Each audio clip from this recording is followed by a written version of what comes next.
por su apellido y describió su caso, que él tenía un tumor de tejidos blandos a nivel del cuello. Lo describen como un sarcoma, pero realmente la histología en ese momento estaba en pañales y no sabemos realmente qué tumor era. Pero el tratamiento en ese momento pues era resecar y resecar y resecar. Entonces, después de una última resección, el paciente se infectó crónicamente y casualmente mejoró el tumor que tenía en el cuello. Entonces, este médico aisló el suero a nivel de la herida y aisló lo que él le llamó la toxina de coli, que hoy en día sabemos que en realidad son dos bacterias, Streptococcus pyogenes y Serratia marcescens. Entonces, este hito plantea que el sistema inmune atacando a la infección también atacó al tumor, básicamente, ¿no?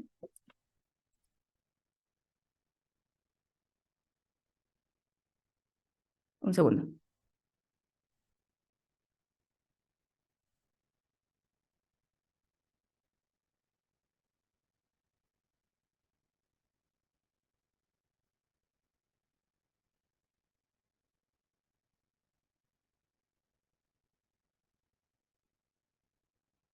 Mira, me aparece esto que función de compartir las pantallas está en pausa.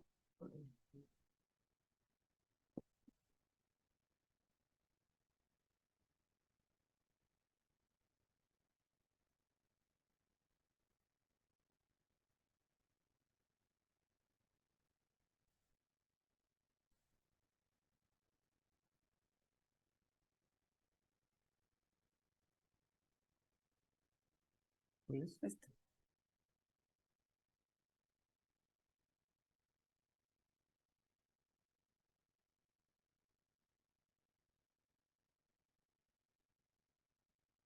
Se pone en pausa otra vez.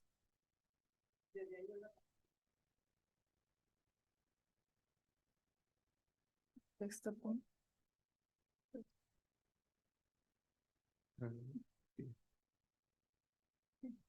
Ya, súper. Vale, perdón. Entonces, el concepto básico del uso de estos fármacos en cáncer es por un proceso que se llama inmunoedición, que es un proceso que tenemos normalmente todos los mamíferos. En este momento, lamento decirles que más de uno estamos formando células tumorales, pero nuestro cuerpo tiene la capacidad de identificarlas y eliminarlas en el mejor de los casos. Estas células tumorales que se forman de manera normal tienen la capacidad de presentar antígenos y de provocar señales proinflamatorias, y eso hace que sean reconocibles para el sistema inmune. Entonces, hay tres fases para que se pueda llegar a un tumor exitoso pensando en el proceso de inmunoedición. La primera, que es la fisiológica y la normal, es la eliminación. Entonces, yo hago una célula tumoral que presenta antígenos, es identificada por el sistema inmune y es eliminada y vuelve a la normalidad del tejido.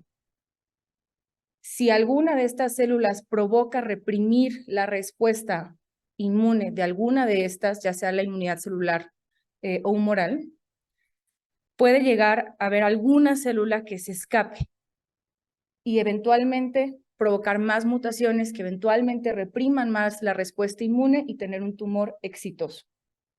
Entonces, partimos de que la fase de eliminación es la normal y en cáncer, alguna célula escapa y suprime al sistema inmune. Y esto fue el hito que le dio el premio Nobel a dos personas, ¿no? Que describió justo estos pasos y el proceso de los checkpoint inmunes. Entonces, nada más como un dato curioso, el cáncer sabemos que agarra características normales del cuerpo y las usa a su favor, por así decirlo. Entonces, la inmunodición es algo normal en nuestro cuerpo. Y la teoría más aceptada de por qué perdemos la inmunodición es por el embarazo, para reproducirnos. Si en el embarazo yo tengo inmunodición, rechazaría al feto, ¿no? Por la presencia de antígenos paternos y maternos, que son reconocidos, pero no hay una respuesta celular directa porque existe la inmunodición, más bien, porque está suprimida la inmunodición. Entonces, existen varios mecanismos de inmunoedición. Uno de ellos es la disminución de la presentación antigénica. Otro de ellos es la liberación de interleucinas, que son inmunosupresoras. Y la última es la sobreexpresión de moléculas del punto de control inmune, con el que se para la respuesta inmune. Entonces, brevemente, existen dos puntos de control inmune que son los que son target para los fármacos que vamos a usar. Uno es el eje CTLA4, que se expresa sobre todo en el tejido linfoide. En esta diapositiva ven cómo hay un antígeno, que es esta manchita verde, es reconocido por HLA, y se une al Toll-like receptor del linfocito T. Esto hace que interactúen estos dos receptores, CD80 y CD28, y hay una expansión clonal de linfocitos T. Eso es lo normal. Pero ¿cómo hace el sistema inmune para frenar esta expansión clonal y que la respuesta no sea exagerada? Una vez que hace la expansión clonal, se liberan estas citocinas y CTLA4 se externaliza a la membrana celular y se roba la unión de este receptor. Y con eso para la expansión clonal y frena la respuesta inmune. Y si lo viéramos como una analogía, la interacción de CD80 con CD28 es el acelerador y la interacción de CTLA4 con CD80 es el freno. ¿Okay? Y la diferencia con el otro eje que usamos, que es PD1 y PDL1, es que este se expresa en la fase efectora de la respuesta inmune y se encuentra más bien en órganos sólidos y en el tumor, ¿no? Y básicamente funciona lo mismo. El antígeno es reconocido, se une al Toll-like receptor, activa una vía que provoca la expansión clonal de ese linfocito, y una vez que lo hace, el linfocito tiene que frenar esta respuesta inmune para que no sea exagerada y saca el PD1 a la membrana celular para que se una con el ligando y se frena esa expansión del linfocito. Entonces, PD1 se expresa sobre todo en linfocitos T, B, NK y células tumorales, y PDL1 se expresa sobre todo en las células normales, las células tumorales y células hematopoyéticas. Entonces pasa esto, sale PD1 a la membrana, se une a PDL1 y se frena esta vía proliferativa, provocando inactivación del linfocito y apoptosis. Okay. Entonces, este diagrama vemos cómo el uso de inmunoterapia puede ser en varias fases de la respuesta inmune al cáncer. Una de ellas, que es a través de la presentación de antígenos, más bien, tenemos una célula tumoral que tiene la capacidad de presentar antígenos y podemos dar un efecto citotóxico directo con quimioterapia, radioterapia y TKIs. Estos hacen que se presenten más antígenos y tener más respuesta inmune. Por ende, si yo le doy quimio a alguien, es posible que la inmunoterapia mejore o aumente su respuesta. Otra es a nivel de la presentación antigénica por las células APC, haciendo vacunas o interferón, que es de los viejitos. Y aquí está el eje anti-CTLA, que sobre todo se expresa, como dijimos, en tejidos linfoides. Y a la parte efectora vemos más bien el eje anti-PD1 y anti-PDL1.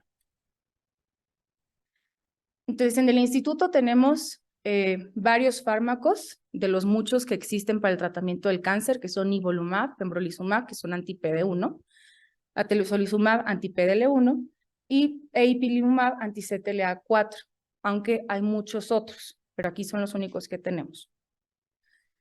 Entonces, como dijimos que el tratamiento con estos fármacos lo que va a hacer es quitarle el freno a ese sistema inmune que está apagado porque el cáncer logró apagarlo, realmente al encenderlo podemos tener cualquier efecto adverso, y esa es la clave de hoy. El paciente que llega a urgencias con inmunoterapia, pues hay que creerle de los síntomas que está diciendo y abordarlos, porque le puede pasar cualquier cosa. En número de frecuencia, lo más frecuente es que pasen reacciones cutáneas, sobre todo exantemas. Y depende mucho del tipo de fármaco. Si se fijan, a los anti-CTLA4, que es atezolizumab, el que tenemos aquí, es el más tóxico de todos. Y la teoría más aceptada de por qué es esto es porque CTLA4 se expresa en más tejidos que PD1 o PDL1. Y vemos acá los anti-PD1 y anti-PDL1 que son un poco menos tóxicos, pero nuevamente las toxicidades cutáneas son las más frecuentes. Después las gastrointestinales, que estas son las colitis. Y vemos que no es tan raro ver neumonitis, sobre todo con anti-CTLA4. Y si los combinamos, pues peor. Y vean aquí esta gráfica es de los efectos grado 3 o 4, o sea, efectos graves. Anti-CTLA4 es el que más efectos graves da en comparación a los otros dos.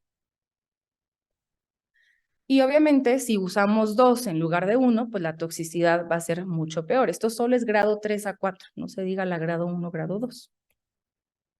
¿Y por qué? Y ustedes dirían, bueno, ¿por qué es tan importante? Pues porque los pacientes se mueren de esto o se pueden morir de esto. En esta gráfica vemos la evolución de la mortalidad por efectos inmunomediados desde que empezamos a usar inmunoterapia en 2009, empezaron, hasta el 2020. Y vean cómo los anti-PD1 ha aumentado drásticamente la mortalidad por inmunomediados, pero no tiene que ver con que sean más tóxicos cada vez, sino porque cada vez los usamos más, ¿no? Y el anti-CTLA4 de elección, ipilimumab, pues cada vez va bajando más su uso porque pues, es bastante tóxico. Ahora, ustedes me dirían, pero de todos modos el paciente se va a morir porque tiene cáncer etapa 4, o sea que X si se muere de un inmunomediado. Pues no. Incluso con enfermedad de etapa 4, los pacientes pueden vivir mucho tiempo. Este es un ensayo clínico usando 2 chochos, nivo-ipi, en cáncer renal metastásico, y vean cómo a 60 meses, o sea, 5 años, 43% están vivos. 5 años con cáncer renal metastásico. Y 31% están vivos y sin progresar. Entonces, resaltando la importancia de estos efectos adversos, vamos a entrar al abordaje. Entonces, el primer caso clínico, empezamos acá abajo, mi derecho. Es un hombre de 68 años que tiene un cáncer de células de Merkel metastásico, es hipertenso, está con losartán, toma omeprazol por enfermedad ácido péptica, y le dimos primera línea con quimioterapia, no funcionó y le cambiamos a nivolumab el 13 de agosto, o sea, lleva 2 meses de tratamiento. Y viene con este perfil tiroideo. ¿Cuál es tu diagnóstico? Empezando acá abajo, a la derecha. Perdón, acá, perdón, no vi el micrófono. La TSH está suprimida y la T4 libre está elevada, T3 total elevada, pues es un hipertiroidismo. Exacto. Entonces, lo que sigue es preguntarle al paciente si tiene algún síntoma. Él te dice que está completamente asintomático. Sus signos vitales están normales. ¿Y qué decides hacer? ¿Lo bajas de urgencias? ¿Le pides anticuerpos antirreceptor de tirotropina? ¿Le indicas propranolol o lo vigilas? Le pediría anticuerpos antirreceptor de tirotropina. Okay. Este está tricky. Entonces, la respuesta es vigilarlo. Si el paciente está asintomático, no hay que hacer otra cosa. Es posible que eventualmente se haga hipotiroideo y solamente hay que estar pendientes cuando lo haga para no meternos en problemas, ¿no? Y si sigue con las hormonas tiroideas elevadas, pues nada más ver que no haga datos de tirotoxicosis. Si esta elevación fuera persistente o empezara a dar síntomas leves, sí se recomienda pedir los anticuerpos para descartar que no sea Graves porque el tratamiento cambiaría. ¿Okay? Entonces la respuesta es vigilar.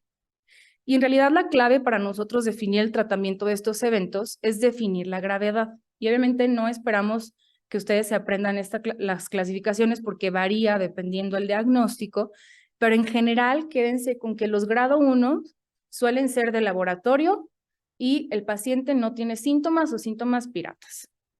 El grado 2 es un paciente que está sintomático, pero eso no impacta sus actividades básicas de la vida diaria. El grado 3 y grado 4 son pacientes que tienen síntomas más graves. La diferencia es que el grado 4 se hospitaliza en general y el grado 3 se puede mandar a casa por la gravedad, ¿no? Si ustedes tienen dudas de cómo buscar la gravedad de un efecto adverso, ya sea por quimio o por inmuno, pónganle en Google CTCAE PDF y les aparece esto y ahí vienen, buscan el efecto adverso y ya les dice cuál es el grado. Entonces, en general, los grado 3 a grado 4 siempre requieren esteroide. Ahora, el paciente regresa a tu consulta, ¿siguen allí o no? No. 4 semanas después y te dice que lleva 2 semanas con estreñimiento. Los signos vitales siguen normales y viene con este perfil. ¿Cuál es tu diagnóstico? Hipotiroidismo. Exacto. Entonces, esta es la historia natural de un paciente que te hace tiroiditis inmunomediada, se hace hipotiroideo, se apaga esa tiroides. Entonces, solo tienes que estar pendiente de cuándo lo haga para suplementarlo. Entonces, ¿qué decides hacer? Naye, lo bajas a urgencias, le pides anticuerpos antitiroideos, le indicas levotiroxina a 1.6 microgramos por kilo o lo vigilas. Pues ya tiene síntomas, entonces le indicaría levo. Exacto. Muy bien. Y un dato curioso, parece que la toxicidad en la tiroides se relaciona con la supervivencia global de los pacientes que reciben inmunoterapia, entonces, pues qué bueno que lo hizo y qué bueno que no hizo ningún problema con esta elevación y después hipotiroidismo. Ahora, y si el paciente en cualquiera de las fases en las que se presentó hubiera tenido mixedema o tirotoxicosis, ¿qué es lo que debemos hacer? Accionar el algoritmo de mixedema y tirotoxicosis, ¿vale? Y hablar al endocrinólogo. Ahora, este caso anterior inventado, los que siguen son reales. Y vamos a pasar a mujer casos de la vida real, los episodios más aterradores, que son ejemplos que hemos visto aquí en el hospital.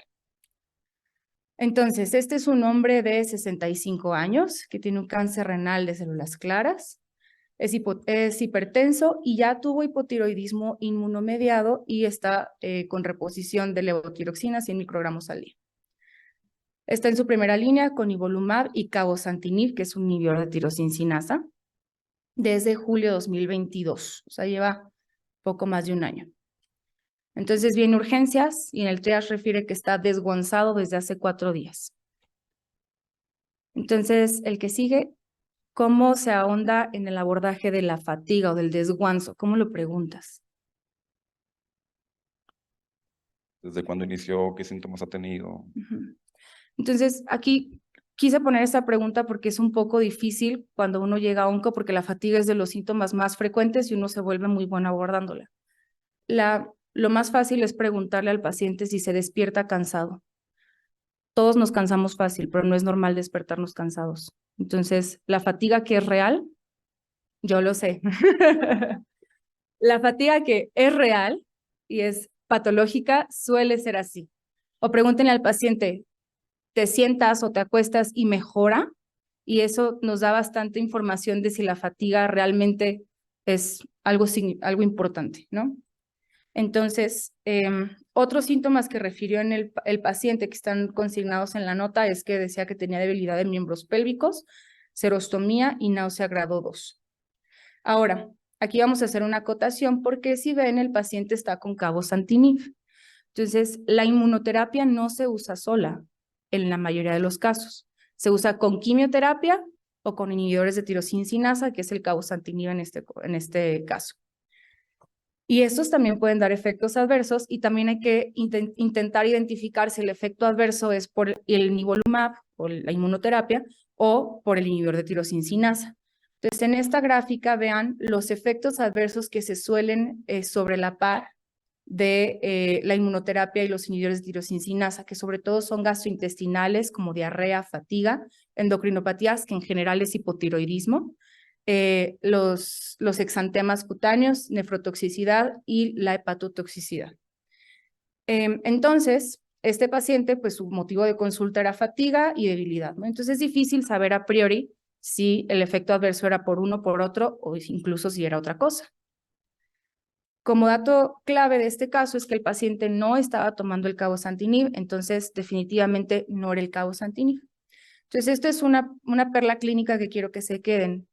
El efecto por inmunoterapia, los efectos adversos por inmunoterapia más frecuentemente pasan en los primeros meses de tratamiento, pero a lo largo del tratamiento también pueden pasar, ¿sí? Y los inhibidores de tirosincina, como el cabozantinib en este caso, pueden pasar en cualquier fase del tratamiento, ¿vale? Pero si yo suspendo el TKI, el paciente debe mejorar si la causa es el TKI. Entonces, este paciente no mejoró, no lo tomaba, entonces no es el TKI. Entonces, ahí en el triage le ven estos signos vitales. ¿Quién sigue?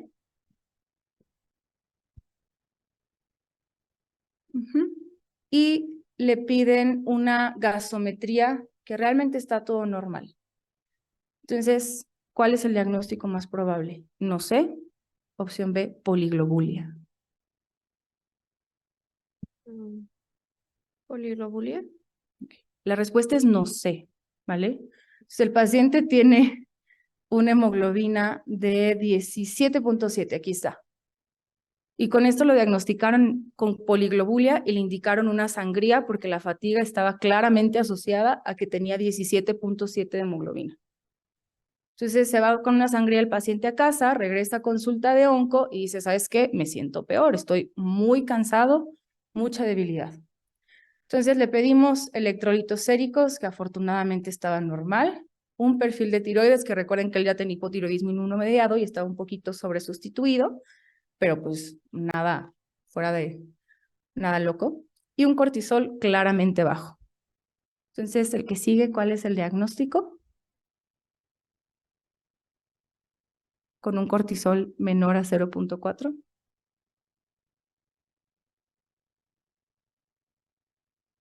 No sé. Okay. ¿Qué sigue? Hipocortisolismo. Exacto. Entonces, muy posiblemente el paciente tenga insuficiencia suprarrenal, que es un efecto adverso relativamente frecuente por estos chochos. ¿Y el que sigue, qué estudios le solicitas? Pues le pediría CTH y pues tal vez un estudio de imagen como una tomografía. Para ver que no haya nada en la suprarrenal, ¿no? Exacto. Entonces, el algoritmo es accionar el algoritmo de insuficiencia suprarrenal. Ok. Entonces, deben establecer la gravedad, que eso, les digo, no viene en las guías, solo es cuestión de cuando tienes el paciente verlo. Descartar un proceso infeccioso que lo haya precipitado, interrogar bien al paciente. Y descartar sobre todo, como dijo su compañero, hipofisitis, midiendo el resto de los ejes. Y, bueno, suplementarlo. Depende de la gravedad, la dosis que vamos a usar de prednisona y de hidrocortisona, y bueno, eso viene en las guías. Ahora, un tercer caso. Este es un hombre de 74 años que tiene un cáncer renal de células claras, etapa 4, tiene enfermedad pulmonar y ósea. De comorbilidades tiene diabetes, está con metformina y EMPA, y de tratamiento oncológico está con pembrolizumab y axitinib desde diciembre de 2022, o sea, lleva como 9 meses. Entonces viene urgencias y te dice que tiene tos no productiva desde antier y le falta el aire al caminar. Aquí están los signos vitales. Y satura 88, pero en la nota pones que recupera con la respiración profunda. Entonces, el que sigue, ¿cuál crees que es el diagnóstico más probable? Progresión clínica del cáncer renal, TEP, neumonía, neumonitis o no sé. Híjole, es que podría ser una neumonitis como secundaria del tratamiento, pero también no podemos descartar que tenga neumonía. Entonces, pues no sé. O sea, supongo que neumonitis puede ser el más. Lo dijiste, no sé. Esa es la respuesta. Entonces, el mensaje es, no pueden dar por sentado que se trata de progresó porque ya tenía metástasis en el pulmón, tiene neumonitis claramente porque está con inmuno, que se vaya a su casa porque recupera con la respiración profunda, que es algo que pasó en esta ocasión con este paciente. Entonces la respuesta es no sé, lo voy a abordar.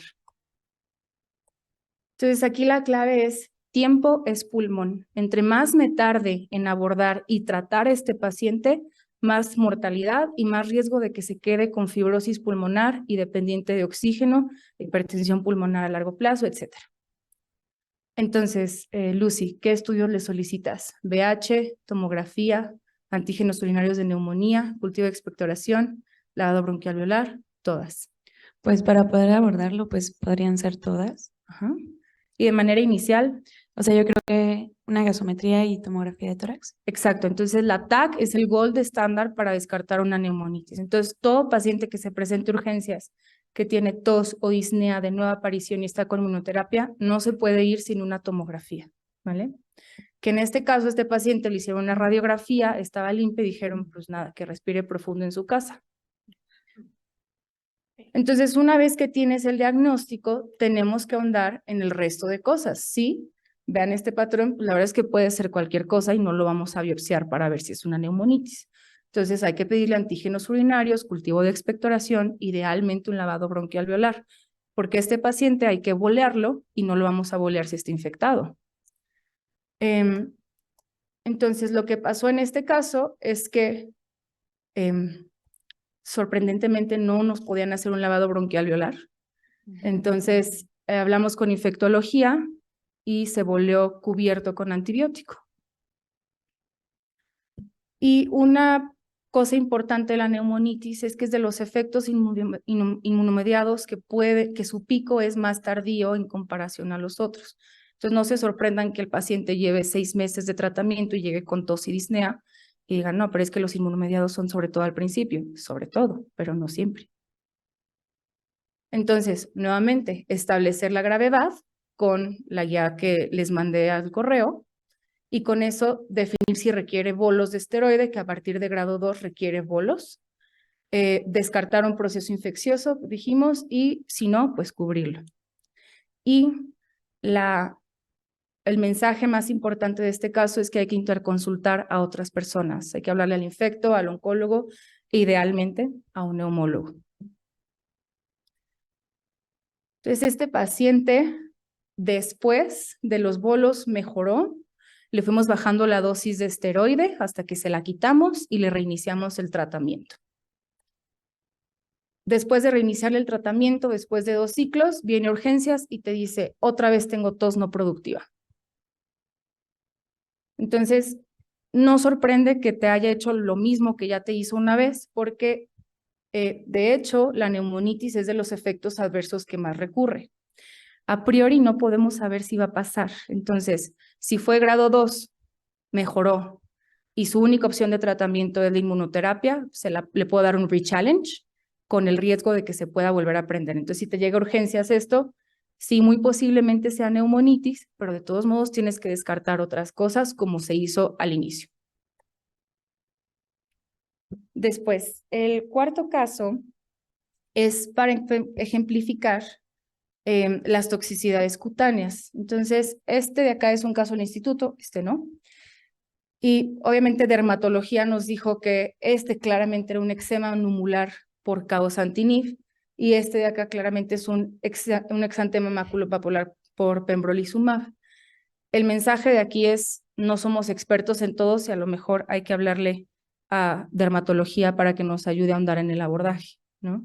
Entonces, pidan ayuda cuando lleguen estos pacientes urgencias. En general, los dos deberían mejorar con antihistamínicos orales y esteroide tópico, pero bueno, para documentar qué fue, ahí la verdad sí necesitamos un poco de ayuda de derma. Ahora, quinto caso. Es una mujer de 48 años que tiene un hepatocarcinoma en hígado no cirrótico. Es una etapa 3B por un T4, o sea, es irresecable y por eso recibió tratamiento sistémico. Y de antecedente tuvo virus en el 2005 que fue tratado con ribavirina e interferón con respuesta viral sostenida. De comorbilidades tiene trastorno depresivo mayor, está con Sertra. Y de tratamiento está con atezolizumab y bevacizumab desde agosto de 2022. Entonces viene a urgencias y dice que tiene 6 evacuaciones al día desde hace una semana. La ven en la AIC, los signos vitales, perdóname, la ven en la AIC y la reagendan a 72 horas porque pues es lo que hay. Y a las 72 horas viene ya con 14 evacuaciones que las refiere con moco y sangre y estos son sus signos vitales. Entonces, el que sigue, ¿cuál es el diagnóstico? Colitis inmunomediada, HEPI, CUSI, diarrea por beba, no sé. Ay, no se requiere más abordaje. Exacto. Entonces, la respuesta es no sé, siempre es no sé, tengo que abordar. Entonces, la recomendación para iniciar el abordaje de estos pacientes que se presentan con diarrea en urgencias y están con inmunoterapia es ahondar en síntomas de colitis, que son síntomas inflamatorios, rectorragia, hematoquesia, moco, dolor abdominal, ¿vale? Y una vez que lo haces, accionar el algoritmo de diarrea aguda. Entonces, el que sigue, ¿qué se le pide a una diarrea aguda en urgencias? Bueno, hay que pedirle GDH, coprocultivo, coproparasitoscópico, y Pues bueno, para iniciar eso, y yo creo que también en cuenta también el contexto del paciente, no estaría de más de una vez también pedirle un FilmArray. Ok. Entonces, lo recomendado, como dijiste, es BH, ver datos de inflamación, copro para GDH, tomografía de abdomen para ver si hay alguna complicación abdominal. Y el estándar de oro de la colitis inmunomediada es una colonoscopía más biopsia y descartar CMV. Se debe tomar BCG y PCR basales para ir titulando el tratamiento y también una calprotectina fecal. Y su interconsulta a onco y a gastro. Entonces, a esta paciente se le hizo una colonoscopía y reportaron una pancolitis hasta el colon transverso, sugerentes de enterocolitis asociada a inmunoterapia. Obviamente los hallazgos endoscópicos son importantes, pero al final el gold standard es la biopsia y los patólogos también nos reportaron una colopatía apoptósica secundaria a inmunomoduladores con CMV negativo. Y el tratamiento, como era un grado 3, era prednisona a 1 a 2 miligramos por kilo y la paciente pues mejoró. No se le quitó la diarrea, pero ya solo tenía 2 evacuaciones de las 14 con la que empezó. En este caso, nuevamente, estratifiquen el grado y con eso van a ver si le toca qué dosis de esteroide le toca, ¿no? Entonces, esta paciente, la historia es que reinició la inmunoterapia, completó 1 año y tuvo buena respuesta en la tomografía, se le hizo una hepatectomía una hepatectomía derecha y tuvo respuesta patológica completa, ya no había ni una célula tumoral, se curó. Y 4 meses después de su último ciclo de inmunoterapia, viene urgencias y dice que otra vez tiene 5 evacuaciones al día desde hace 3 días. Entonces, el que sigue, ¿consideras que como ya terminó el tratamiento con la inmuno, puedes descartar que sea una colitis inmunomediada? Lleva 4 meses desde que lo suspendió. Yo no lo consideraría, o sea, sí lo tomaría en cuenta que podría. Ok. Entonces, ¿cuál es tu conducta a seguir? Nuevamente, acción en el algoritmo de diarrea aguda en urgencias, ¿vale? Y también interconsúltenos. Entonces, es importante que tomen en cuenta que los efectos inmunomediados pueden pasar incluso meses, se ha descrito hasta años después de haber terminado el tratamiento. Entonces, que ya no esté con inmuno no quiere decir que no sea un inmunomediado. Y en esta gráfica vemos la frecuencia de los efectos tardíos y los más frecuentes siguen siendo los endocrinológicos, sobre todo hipofisitis, tiroiditis o hipotiroidismo y insuficiencia suprarrenal. En este caso, la colitis es de los menos frecuentes, pero pueden llegar a pasar. Y en esta gráfica, vean, pues ejemplifican cómo es la cinética de estos efectos adversos. Durante el tratamiento, vean la curva, se va arriba y conforme va terminando, va bajando, ¿no? Pero puede llegar a haber toxicidades a largo plazo viendo esta curva. La teoría más aceptada es que al nosotros dar inmunoterapia modificamos la manera en la que el paciente monta una respuesta inmune. Y si recuerdan, me voy a regresar acá.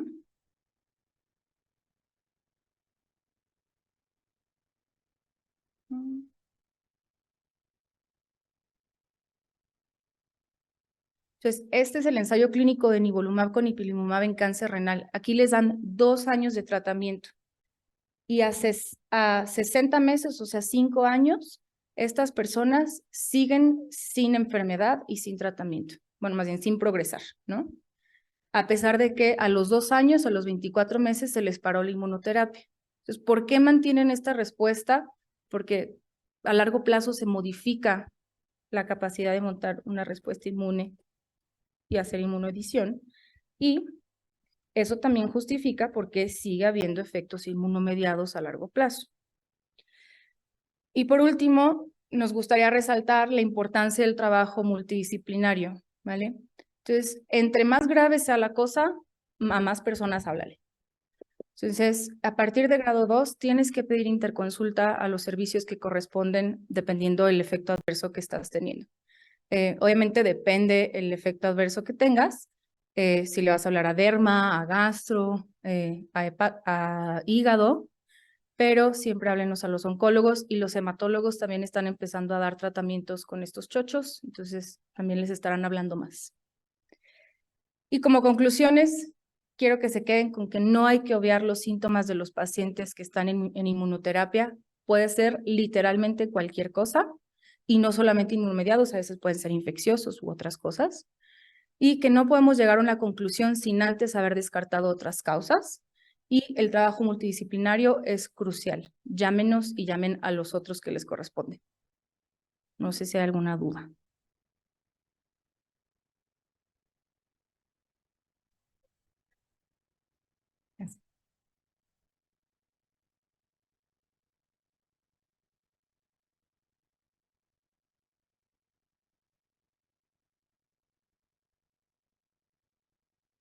Sí. El problema del inmuno es que, como vimos, el efecto se queda en algunos pacientes, y a pesar de que tú le suspendas el tratamiento, van a seguir haciendo toxicidad y o respuesta. Entonces, si les paramos el tratamiento, no les damos no inmuno hasta que no se calme el efecto adverso. Y dependiendo del grado, si reintroducimos o no. En general, a partir de grado 3 a 4, no está recomendable reintroducir, con algunas excepciones. Por ejemplo, las toxicidades endocrinológicas. ¿Qué pasa si un paciente está muy hipotiroideo? Pues nada, lo sustituyo y ya, y le doy la inmuno otra vez, ¿no? Pero no es así, por ejemplo, para una colitis. Si tiene mucha colitis, se puede morir, ¿no? Entonces, depende mucho el efecto si lo reintroducimos o no, y eso es más de onco y vienen las guías.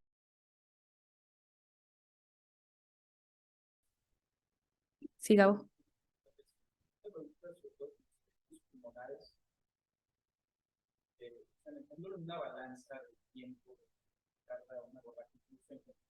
Sí.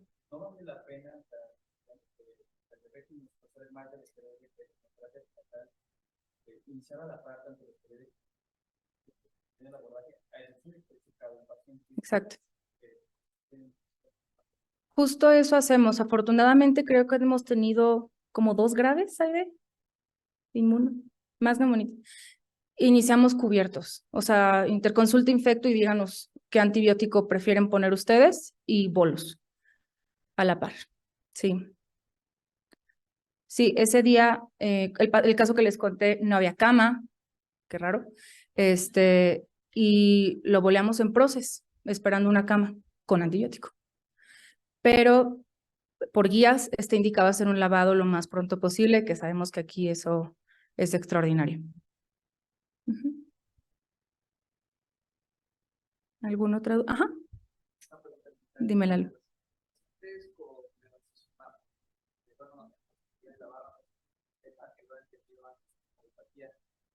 Llegan relativamente fuertes. ¿Qué tan frecuente es que tengan como descompensación de cirrosis por el tratamiento? Creo que en el estudio original no lo reportan así como tal, pero bueno, tenían por lo menos 3 casos que traen que están recibiendo beba y que llegan con los pacientes, los traíamos no llega nada, y pues como que nunca llegamos a algo. No lo he encontrado así como textual en un artículo, y quería preguntarles cuál es la experiencia de eso. La verdad no sé el número, o sea, el porcentaje exacto que se descompensan, si quieres ahorita te doy la palabra, pero hay un truco aquí en el hospital. Muchos de los pacientes que en papel son Child A no lo son, y es porque están maquillados, ¿no? Entonces tienen su diurético, con eso ya les bajó la citis, ya no está tensión, solo es leve. Entonces muchos Child A no lo son, y lo vemos cuando le damos el tratamiento, los desenmascaramos. Entonces, esa es una de las cosas importantes que tal vez habría que mejorar nosotros, o sea, no darle tratamiento a un paciente muy maquillado, pero, porque se puede compensar más, pero la verdad no sé la frecuencia, no sé si hay de...